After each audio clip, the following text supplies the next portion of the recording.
Capage TV. Tous les artistes, une fois que vous comprenez, baza banani, ça m'a bien dit sur Socrate, connais-toi toi-même. Et n'importe où est la Will Longomba. Oui, il y a Will Longomba, tala grande à Will Longomba, tala grande à Wilson. Mais ça, on a habitué, on a évité ce qui va dire, on a fait Bazali. Pourquoi na émission falli to na live na salaka même dernièrement attends on a aussi na fond pour na aider pour na coronavirus attend a toujours combo ya fond na fait rigoler mais faire jamais tout le monde ska ko citer combo falli pour pas même na émission parce que tu as fait ça là on dirait pour les... Alors très chers internautes, bonjour, bonsoir à vous, ça dépend de l'heure à laquelle vous nous captez de partout.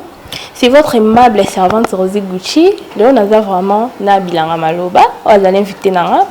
Avec lui, Tosolanion, Tolobelanion, aux alliés d'actualité. Aux s'est passé actuellement dans Kinshasa, dans Congo, et puis partout, même dans la diaspora et tout. Les musiciens profanes, chrétiens, tout vraiment Tolobelanion. Bonjour, Bilanga Maloba. Bonjour Rosie. Bonjour, abonnez-nous sur Capage TV. Ni santé. Ouais, santé pépère par la grâce de Dieu. Zamba sunga na bipé que babonné ya Capage TV pe santé za bien yo pe santé za bien. OK, merci beaucoup. Bien maloba tout monde na bozara trop na fiston sai na baki na bana la question ana pe ezapanga tout le temps sur na zana yo. Bozara na ye évolution la chaîne YouTube na ye esukande. Bon, on a passé déjà en mot pas Sazali. Fiston Mafinga Saï na bana na parlé. En fait, chaîne il y a FCI TV. Ils ont la idée à grand frère Fiston Mafinga Saï communauté Doli Mafinga zala coordonnanga. Elle a été soutenue par Mère Boss Jalelo depuis Canada. Yemoro Saï elle a vraiment trop YouTube té. Je comprends parce que hier na mamunaye ba préparatif ya film mené ça là c'est pourquoi mi pesa ne vraiment na chaîne YouTube on thématique surtout travailler il y a nos son abiso sur les 5 fois 5000 francs au pesa donc na bi qui ekufaté mais et paiement jour yemo pas au bien surtout continuer ça dépend loin mamba théâtre tout le monde a ça la ka publicité mais préparatif ya film on depuis banda. Depuis tout le monde a su ça a été dans le théâtre, a préparé film, na film en tilelo et c'est là quoi. Je regarde d'ailleurs toutes les questions où on peut se répondre à Boya Oloba. Je tuninga pour goûter nanga. Mais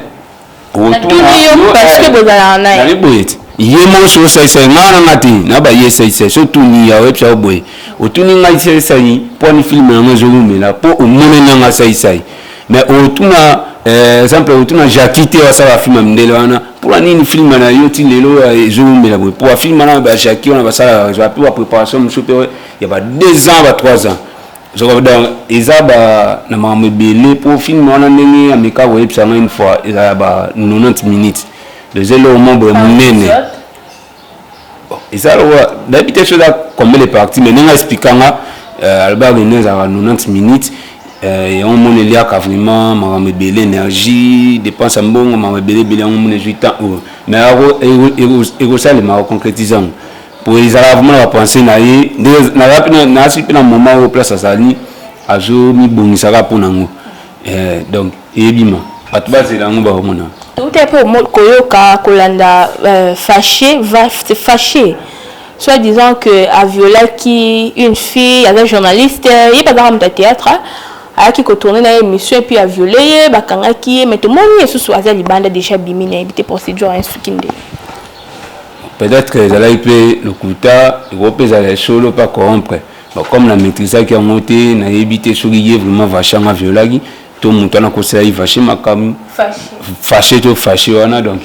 la éviter souligner les mais comme abimi déjà peut-être que ba préveiller qui on a contredisait qui plainte ya mutaki na funda peut-être pour la justice vraiment na limite de corruption les cas sur ningi za na liboso na moni manza ba mosunga ba justice un chemin comme ko kini moi bien peut-être ça na coupable. OK, merci beaucoup Bilanga Maloba. Merci beaucoup à Hans Luzolo, merci pour tes conseils et merci à Hervé Maman, la garçon de luxe. bilanga maloba vision na yo sur la musique congolaise au monde a ondenge nini parce que trop de rancune ko so na ba kera les ebele na musique congolaise na biso na ba musique na biso ba a na Congo quand même be dernièrement ils ont vraiment Simon Boy azana beauté azana vraiment kitoko mais beauté ne sugi na na paka juma zo bulisa na beauté ne sugi na mapona zo bulisa mais beauté na meko memele pe libala mo bien le wa artiste na biso bazana ba qualité bazana ba talent ba belé o sala ki bazala plus que o bazala lilo mais pona maman ya bana mike moni ba jeto no sana ba kala ba jemo bisaka na mo ya bana mike et comment aux gens ça mission sima donc ça la nga pas si ko mona ba talent ne zo telinga la boye nga vision nga vraiment pona ba artiste na biso il faut d'abord bazana na boyokani wana c'est-à-dire tara lelo soki mutu kola Koffi Olomide aimina Werason et ozana impact ndenge nini supposons lelo Werason aimina Jibe ou bien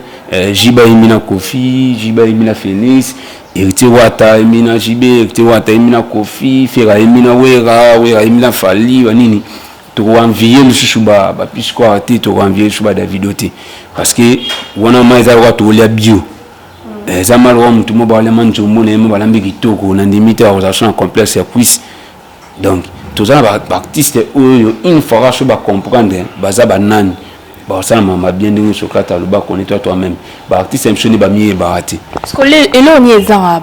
elo ezanga bango to kondana rapé un peu trop entourage ya artiste mais ba artiste msou bango pe bazala ba poison ba vie na bango bon ami bomara prenons par exemple Werason genre ba vie on est à génération na bango wana génération ya quatrième génération quatrième troisième da ba wera ba Koffi ba génération na bango le tout le monde a biso tout qui non impact ba wera bazana na ba 2000 ans bazana na ba 2005 ya on shooté en 2020 mais pourquoi ko ça toujours maramu lokola bozaka na temps na bino bone go bouiller na lui bongo pourquoi le tout le monde a Werason le ministre album la formidable au senti que non ba chance na kati ba chama kitoko mais comme il y a sous temps on a été il y a plein on a martyr temps on a il y a double zénith au moins qui non batu bazo il y a vraiment ba evango na ba ndema boya bien vraiment ti les loso suis micro balader on otambola on tourne na ba kinois ba imbinata 5 titres formidables peut-être ba no suka ba moko mi balé parce que pour anime ko sala toujours maramulo la ninga bozana na tana bino bongo parce que on a gagné ba vie wana ba susu na tenter ya komisaka ba album ya ba 20 titres ba 23 titres genre on a un peu déçu comme on a gagné album qui est formidable mais ils ont résultat ils ont mérité ya valeur ya kilo ya album voilà kilo na album on a l'oubli parce que moi j'attends on a ba chant na ba vrai chant sentir kitoko clip non sur kitoko mais il faut se revier de la forêt Koffi Jibe faut comprendre que ba sous le niveau au ça l'album il y a 20 titres traités donc il faut pas réduire au moment temps vous allez une à 20 ans vous avez une énergie au temps de makolo de kitamboti bandal mais tant comme na 50 ans 60 ans mon qui non énergie on les a sur un moto réduit donc comme on est on temps la kitamboti bandal au kitisi des quartiers na binoti na quartier ya voisin par exemple mais au long de communes à communauté d'abord vivre à sous la nouveauté ça la album il y a titre belé pour battre après ça malito il n'a pas il faut pas qu'il y ait un élément il y a un single un élément il y a album il y a 5 titres voilà au monde qui ça va et dit que na mboka oyo wera imba na wile longomba wera imba na wile longomba tala grande à wile longomba tala grande à Werason mais chaona na biso na yebite soki ba DJ ba beta on ba feti bazali o lelo moko qui n'est plus na terrasse mo boyoki comme na ya kizengi l'album il y a 7 jours de la semaine on dit que non un album à 7 jours de la semaine et du mal depuis 2017 voilà le long a édition mon actualité donc on est dans le bas il faut ba Werason ba Jibe ba Koffi ba tika au sac album il y a ba titre belé les autres ba tu na confusion et ça va titre belé à bien ba tu ba yo quand on était pourquoi so bi album ba titre belé mais tout le monde na nzemba album a fallu contrôle a sali ba titre belé mais nyonso beta ozos na lobi boya wa ezali mala nyonso na mbamo na hoto lo banabi ezali kamu ya temps tant oyo eza susu tege tant oyo bat ba obunela suwe wana jibinga bundela oyo wana jibina 2000 ans tant oyo bana ba omi koyo ka ba Guest Fabulous banze moment bo senti que non solo ou tezo kanate drum tezo kanate mais ça la impact yo wego ko kota no studio jibo ta studio au salle vraiment arrangement kitoko clip pa kitoko net au monde formidable mais au senti que non bat ba pesa vraiment l'autorité na le bien moi titre belé pourquoi parce que ba wega ba susu na donc ils ont sous temps na bango tendene ba no sala ba album le ba temps présent ba titre belé no so beti ba album le ba kibuisa ba titre belé no so beti ba la kelele jibe côté ni ba TH ba internet to senti non abeti ba titre belé mais ba personnalité pose la guitare na bango mais le ils ont sous temps oui ba to mo la na ba jeune leader je comprends so comme ba to la na ba jeune leader bino so ba vieux déjà bo ne ba lo ba ngo ba susu na donc ba sous le moment ta prouver ba tout pour que ba comme ba star ba comme déjà ba star ba réduire na habité ba tika musique lelo oui ba jibe bazana tout le monde en 2020 nini zaikola ngala ngito fêter ou totaliser 50 ans mais oui la son ba oui musique maison on sont à 23 ans sur 24 ans donc bazana mais il ne faut plus basala mamu ba no sala na tana ba on va changer façon la bi que no la son za mo ka ba grand stratège mondo la bi que no so ko la émission à comprendre un peu que non pour ngai na sala ngala passer bu mona na nga ko linga musique wera donc je ne dis pas pour minimiser wera au kitawa ba to ala na nga ba ebina za grand fan wera so comme na ma grand fan na kota ba la samba to lo ngabinza to ni tiba la samba on ta ba rep puis nous allons représenter les fidèles de Werason à Kinshasa. Donc nous avons mutu mambo été ya libanda maison même mon lo bawo. Mais ça vraiment pour na kosunga star na biso, kosunga moko ya artiste mbo na biso, basala makambu eke liboso. Na limite le Werason beti single ya 2 titres, 3 titres, 4 titres et raté non. Et raté. Mais comme l'album est un titre belé, tu vas vraiment tenter de repérer ça alto et on a mamé belé. Cette nuit de la semaine, c'est un album où il est dans la réglé. Mais oui, la bêta, oui, il m'a dit qu'il y a cette nuit de la semaine. Mais oui, il m'a dit qu'il y a cette nuit de la semaine. Oui, il dit il m'a dit la 7 jours de la semaine. Oui, il m'a manqué à promotion, que ça attend. Déjà, on a 2 derniers albums, il y a un producteur. Aux autres dépensés, tant aux autres dépensés, il faut poser là, au gagner, moi, bien.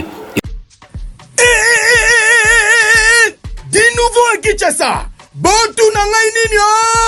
Maison événementielle, Maison Kenji Sono, Oyo, et Yena Bamatosi ya solo, Pona, ba production na bino, ba concert public, ba campagne d'évangélisation, pena ba meeting na bino, ko hésiter na ote, ko contacter Maison Kenji Sono Oyo et tiens matosi Oyo na disposition na bino. Bote la bino moko table mixeur, mesure ya 2,40 m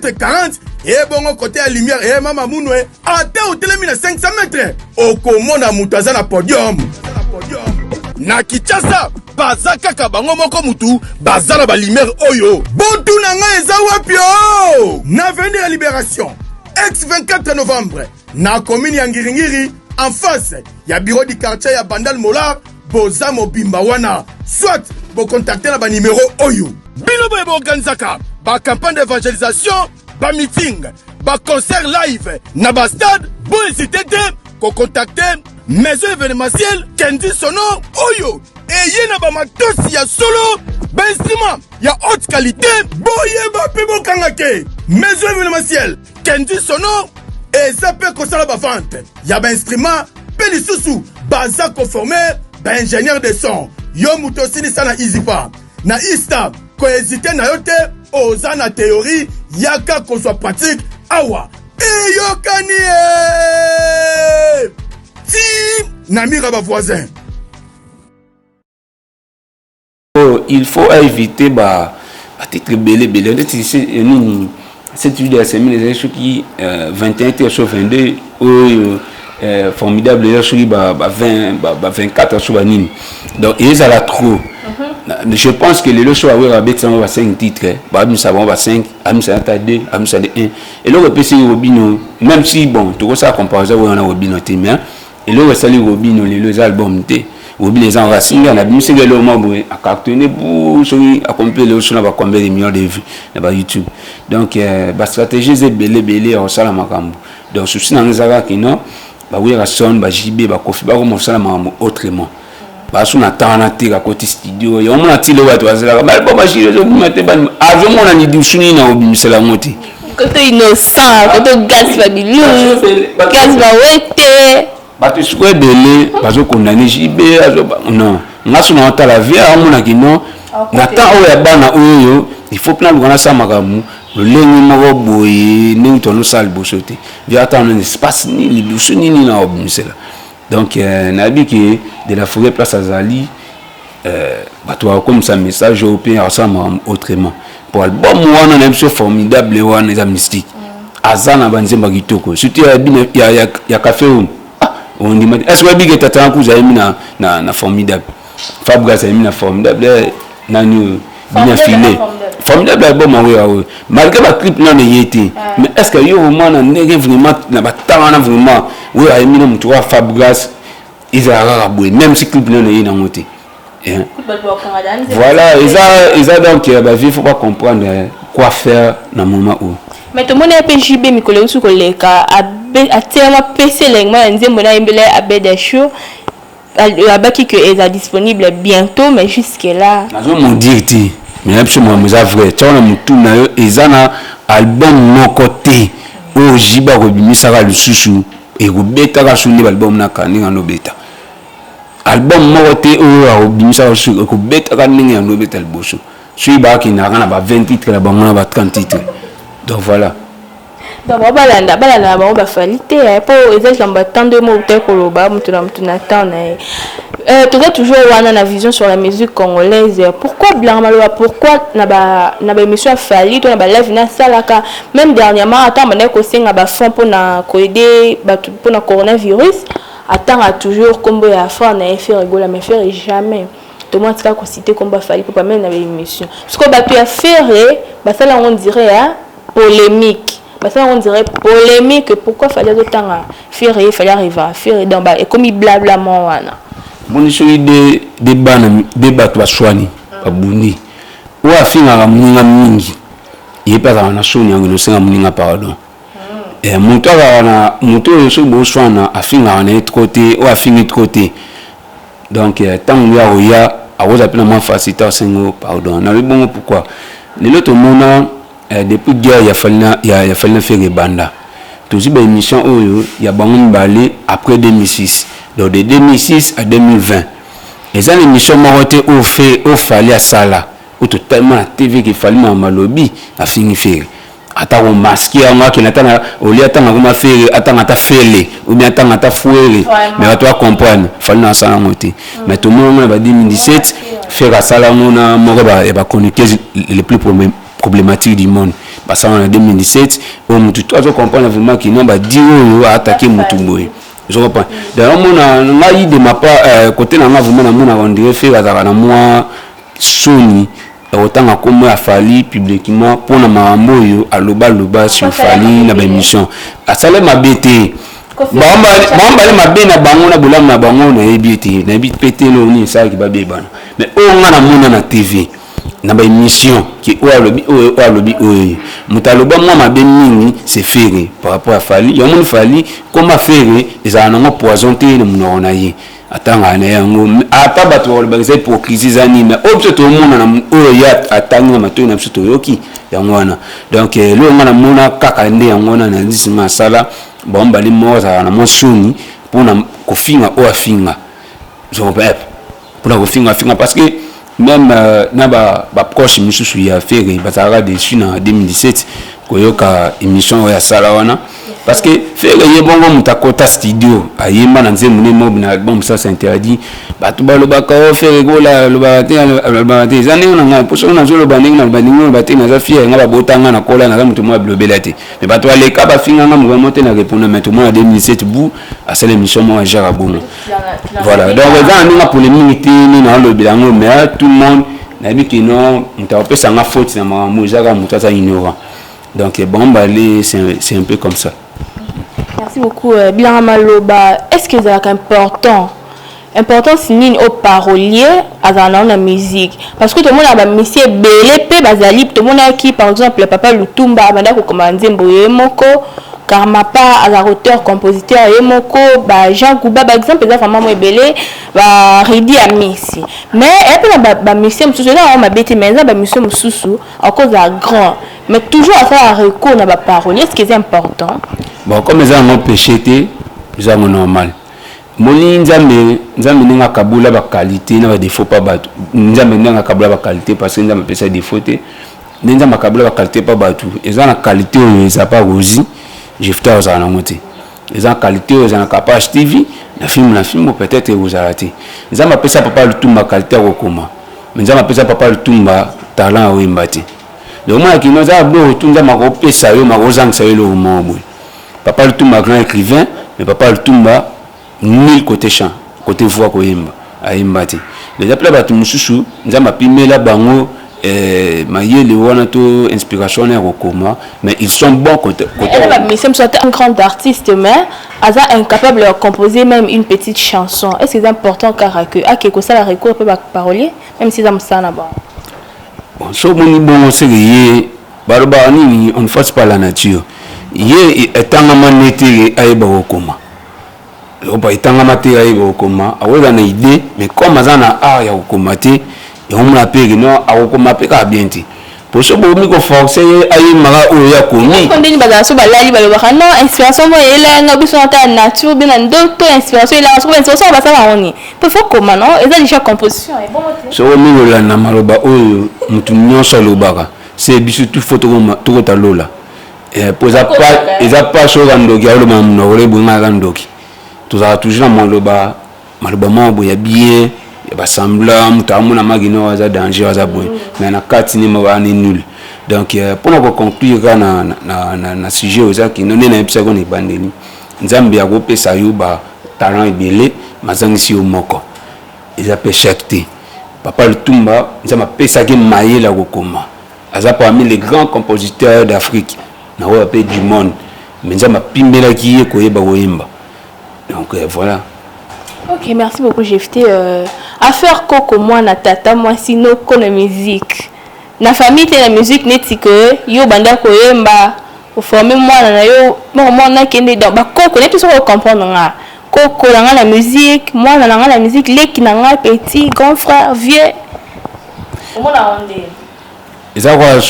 quand tu as bien mis que tu as bien balé. Surtout, il y a un master, on a eu balé, ma casse, à choper, ma casse.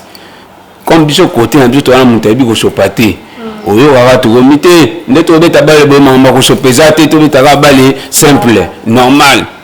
donc bato yo baboya kama mbwana ona aza mwana ya leader ngani o koko leader ngani eza ba leader o babimisa bana te na musique oui abi déjà que no pona na kumara ka lisolongo ne beta maka tigana mema ribriko lelo to mona ngoza rola oza mama bien botayo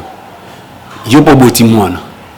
na yo na leki na yo o mama bina bota ba atanga na école moko parce que l'école ba bino réunion des parents izali yo yé comme maman ya mwana na yo mama bina pas comme maman ya leki na yo bien ben na moment na école vous avez collègue parce que vous avez parents mais il ngoli ki mwana na yo te pas maman bino de l'ende mo pe na musique ya nous soit wote na musique biso tout za ba collègue non et bon ceux qui te bengi Fabrice mwana ya wera ndelo qui collègue na yena we bata ba collègue bomba les ba musicien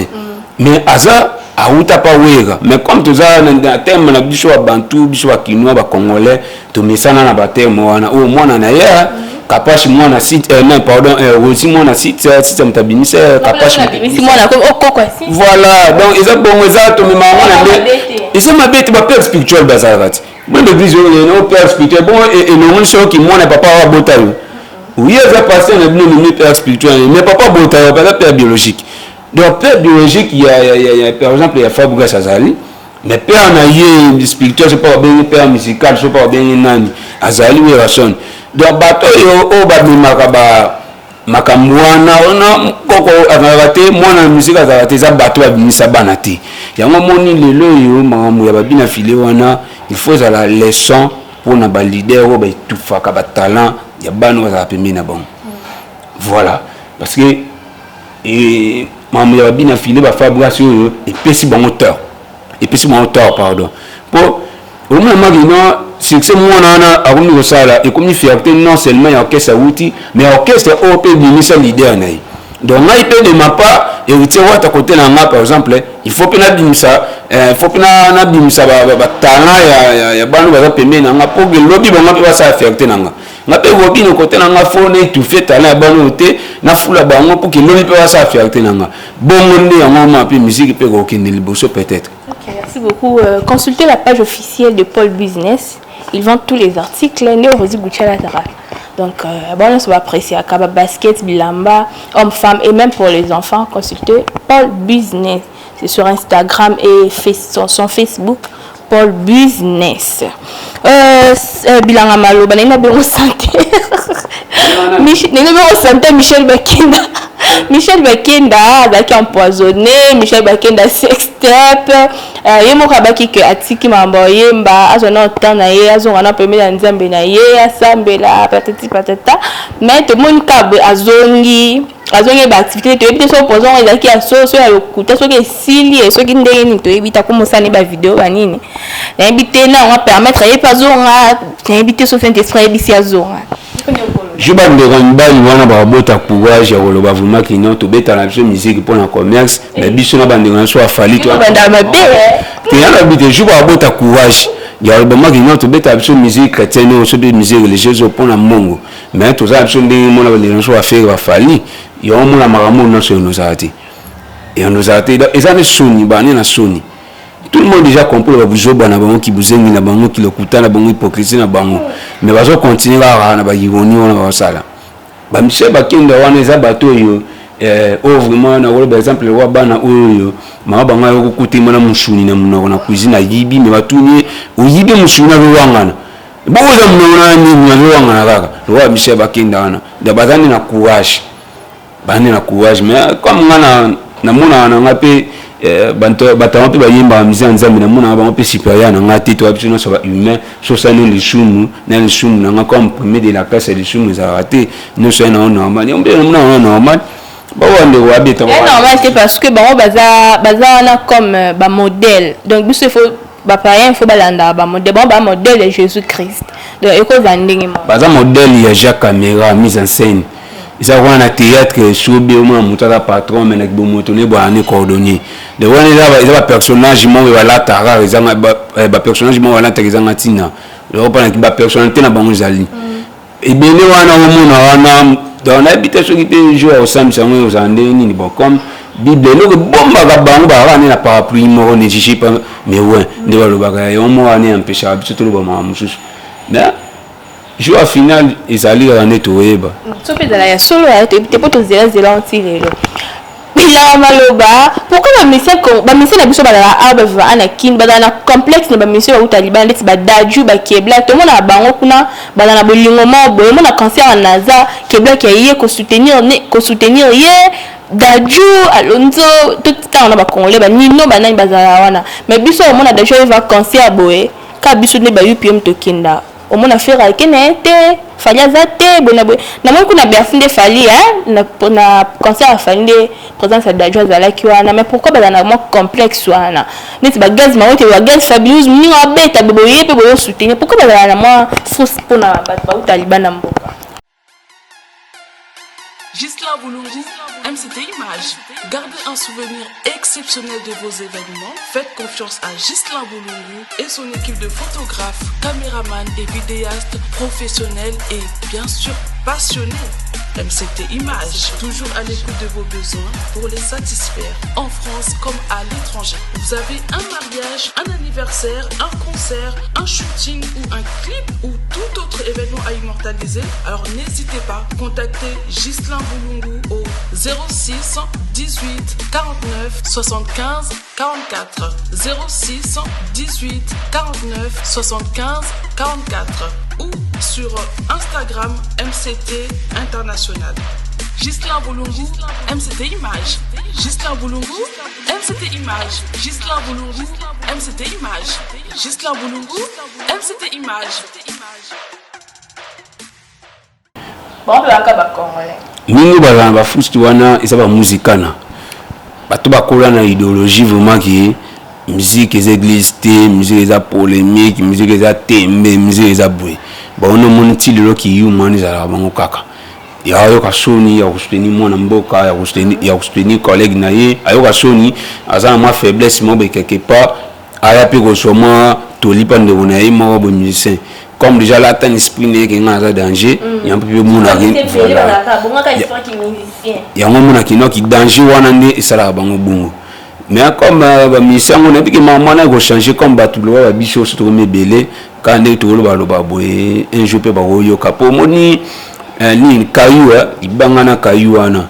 epasuka na ku moko ta marteau faut beta ma ko beta pa ba 5 coups mona pe bubu epanzani donc mission na biso pe kaneka tokoloba boye bako changer automatiquement te mais le to lobby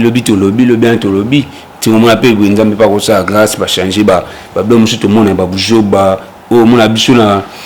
psychologie to bien ngo rétrogression donc c'est-à-dire mona ma ya 30 ans a tsara na bil pour arrêter on a besoin ayo ripe on a 30 ans de moi ba bujoba musu ba mission musu ba sala fait ba sana ba 1990 ma sana en 2020 nzambe osuna. Et ça va bien été. Il faut que le entre le musicien, surtout dans la mboka, la congolais, mais ça va qui moi soutien ça va bien. Mais tout le monde, mutaming vraiment, ça la collaboration est belle, mes collègues singila, tout le monde a aimé na fali pour pas belle, c'est mon belle, a aimé sous cette Sophie Sona, Kofi, la femme de quelqu'un, a aimé sous na hero et puis a préparé sous Sophie sur une affaire rigole. Après c'est son aise. Parce que les artistes doivent comprendre. Musique est na moment où mon collaboration est très importante. C'est loko biso mission soni ba ignorara. Moni le ceux qui exemple Falina Ferry ba yembi ensemble. Mutano na faire été na 2019. Tant la moni qui na faire yembi na muto ya lingaka. Car il m'a fait la barisi mutu moko likola ba fanatique na ye. Moni ko yemba na mutu batebele lo mona ngolo la ils a faiblesse bat ba mona wanga na diembela na succès na ye ngam mona boy mais ndima bat ba luba oba luba ba kanisa oba kanisa mais yo sala wa ni pour avantage na yo miso baza firma ngana que c'est une feature ngana c'est une collaboration et simbate yende fois ya kaswa ba banda par exemple à Kofi Olomide ayemba la ba innocent Kofi ayemba la ba nino ayemba la ba naza ke black ayemba Daphné ayemba Singila moi j'entends Kofi ayemba par exemple na innocent innocent ba lui mais na génération mususu qui a Kofi le ba fanatique innocent eza mikolo na bana oye ba 9 ans ba 6 ans ba 5 ans bani bana na sentiment ya muna innocent imana innocent moi tanga muna innocent mina Kofi pour bana me belé na ba ibna ba JBT ba ibna ba Kofi te zo belé bana miki ba iba bango te peut-être ko yo ka mais awomo la peine télé mais pour identifier que on a muna ye Kofi est un peu difficile pour la génération mo boye ya niveau na bango pe so tant da Kofi ni mayimba na innocence c'est-à-dire na bana pe miki ana pe suba misu ko yoka susu voya Kofi donc magina ozo sangisa ba génération ebele donc eza ngone fo za na makanisi ya artiste na biso faut ba yeba importance ya collaboration le longa na mamla ta luba soki kaka na moment où artiste na biso ba mi ko se collaborer to envier sur Davidoté pour voir ça la mambo est la plus fort qui bon donc voilà tout le monde a même exemple ya ba Nigérien bon ba ça la collaboration trop to comme biso chuté to succès dans la soleil à Koela nani ya sai na Caleb miso ba lo ba o Caleb ndaza patron ya ba artiste comédien c'est pas bien ndaza patron bon le na minute so yo ozi olobi ngani na za mwasa kitoko wele ba connecter nyonso internet il faut me dire ça tu vas me lire répondre à yo ozi olobi bon toi même ndenge sokata loba donc mtamie baka nga mu pesa sina u etalanga ibo mi pesi ya yo ipa mi pesi ya ye ipa mi pesi ya ye de lo Kofi ambenga le grand pao ko fa sombela miseni ba miseni so ma pango bon comme nga grand pao na bino Kofi jol pa we jol pango jibe jol pango fait jol pango fali jol pango na ami bengi na ndenge na ye yo pe tango yo mari na ko fa za mo pao te pa na yo so mi pesa sina u le ki kola mo pao so lo ça le big non na patron de tous les comédiens yo tant au moins non ça n'est patron en ngati bon yo me ça ka sinon ou les patron na dictionnaire ils en ont belé au moins les patron me tesi da wala la futilité de lo monter au là na maman de l'autre les la manzala trop ba konza boka ba shunga mboka te to na sho la ne la shuma pour ça mi bengi patron kale ba mi bengi patron bon ba de ba kabila na mo bon ça nga la poche ça c'est na la mbonga ya ça la wala pe non ça patron pour la dia na mbonga kale bete muto parler de mbonga kale ba ino kale ba patron pour les mbonga ça été donc voilà. Merci beaucoup. Je te comme option na souka dernier mot na et puis ba dédication à quelque part. Bon dernier mot na pour Michel Lelo ani na c'est ngani artiste na biso vous un esprit à collaboration. Vous un esprit à collaboration c'est important makasi. Na moment où musique n'est pas si beau c'est vraiment difficile. Yo na kwa na yo obetelo au moins kangi pe na kwa na betelo au moins kangi no. Ils ont pas na moment où 10 artistes congolais ba mis album au même moment bango 10 va épater. Et aux amours quand on va épater. Mais ce qui bien 10 jours pour se collaborer pour c'est l'équipe de 5, pour c'est l'équipe de 2 pardon. Donc 2 c'est le rôle à 5 groupes et demi si bon. To en Afrique, to en monde. Vous avez talent, vous avez qualité. Quand il y a le bac à ça voilà moi seulement bac qui toko beauté le roi aussi mais beauté ne sugi na ko boule ça ma pas na ko boule ça la paradjum la famille on est là pardon la famille on est là pour beauté on faut là ça tambal mbal mo honorable mbal mo wala jo mbal mo wala jo entre wa grâce mais yo go suga na wala mo ponyo donc bino batala bino uzana ngwana bada vidéo na ba legi bino te mais pourquoi le boni habiter bo ça mo bo inconsciemment on était chez la première mais je suis dans un mal pas collaboration pe ba leader il y a 4e 3e génération pour éviter l'album il va 20 titres voilà précisément particulièrement ba oui Rasson ba JB Piana ba Kofi botika ma album il y a 30 titres ba 20 titres non bon réduit pour énergie ça sur le mo temps et ça sur un moté donc voilà ba moté na la légende Janine mais boss c'était là c'était les en Zambie. Papa José Mbakanu, la barbe blanche, et maman Tatiana Mangeme, Dokas Lubute, Gino Koucha les boss, Axel Kilanvoudi, Thibaut Toumba, Jéam Kachongo, Jofan Kiakou, Boujame Belé, Fifi El Baraka, Sedi Farai, Dieu Lutumba, président Israël Fondation, Binotou Ambote, Golf Isola. Merci. Merci beaucoup Nabino Nyonso bozala qui branché pour l'anda émission Nabino aux actualités to lobeli Nyonso au pays prochainement to lobela kaka merci naba abonné na biso Nyonso ba fidèle abonné na biso bozala toujours on a la capacité télévision bo partager les émissions na biso ba conseil pe ça la bien merci à madame Cynthia pour la confiance pour le coaching pour les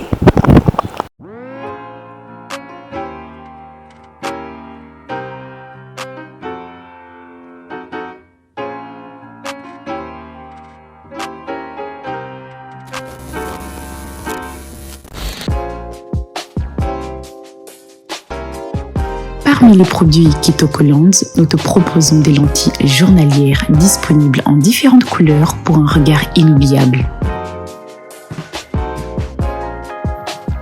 Style 3D, style magnétique, nous avons ce qu'il te faut, à toi de choisir.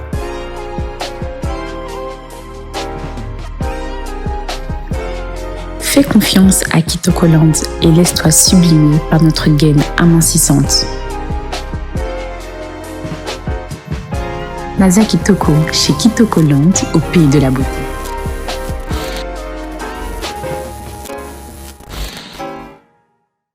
Merci beaucoup à toi, Général Major. Merci à Joe Mystique. Merci ma caméra pour la réalisation pour la nuance à Grâce Matelo. Merci beaucoup à Jonathan pour l'assistance. Myriam Brigel, Jonathan, tout le monde, toute l'équipe de Capache Télévision. Gros bisous Nabino. La PC Susumbo, tu ma copine Nanganyoso, Deborah Chekola, Stéphanie Bopo, Rutiana Kalombo, Bino Nyonso. Vous avez déjà abonné à la Capache Télévision pour partager avec l'émission. Merci encore à Apple Business pour tout. Merci aussi à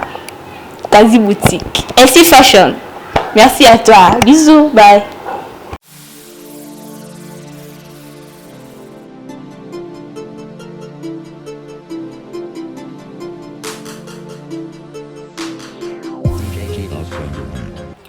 Dans le souci de répondre favorablement à l'appel du président de la République, Félix-Antoine Tshisekedi, et le gouvernement congolais afin de soulager tant soit peu la population congolaise en ce temps de la pandémie de Covid-19. L'honorable Alita Chamala a procédé à la remise des dons et des produits de première nécessité au centre Lindongué dans la commune de Limete.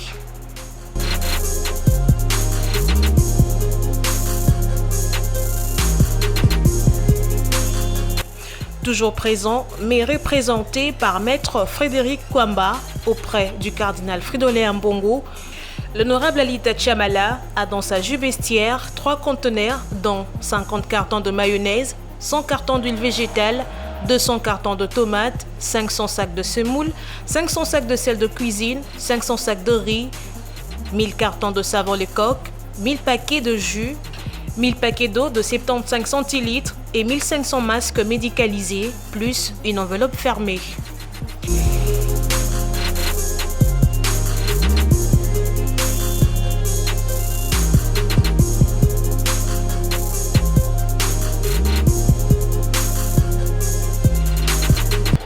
C'est pas un endroit de chrétiens catholiques, mais nous avons voulu utiliser le canal approprié. C'est-à-dire, nous nous sommes dit en déposant ces effets entre les mains du cardinal, il saura les orienter aux nécessités. C'est-à-dire, là, on voit l'être humain. Le cadre est humanitaire, que c'était ça.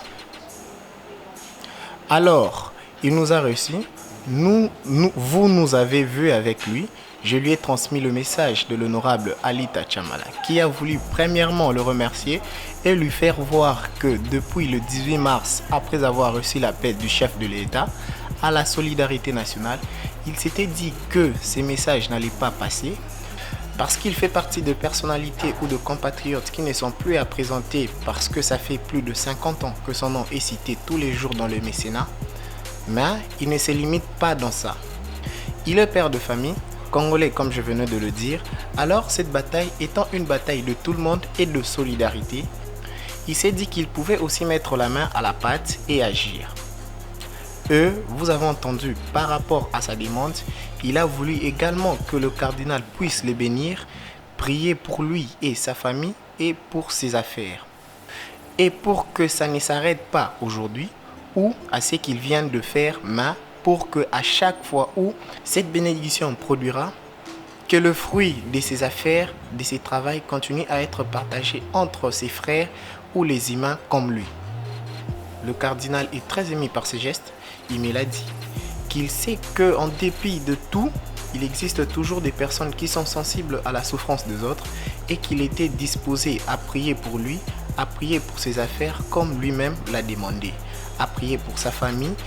et pourquoi pas pour moi qui les représente ici. Et c'est ça l'objet de la motivation de notre présence en ces lieux.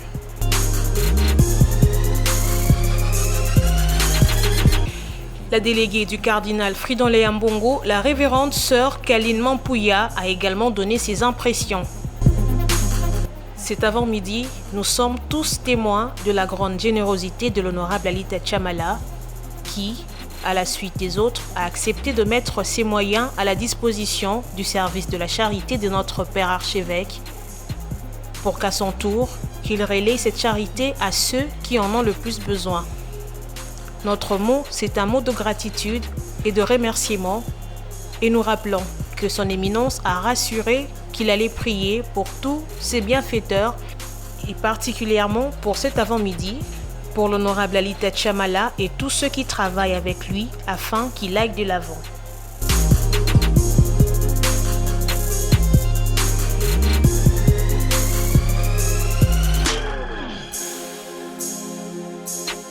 L'honorable Alita Chamala promet de continuer cet acte de bonne volonté très louable dans les prochains jours afin de soutenir les plus démunis.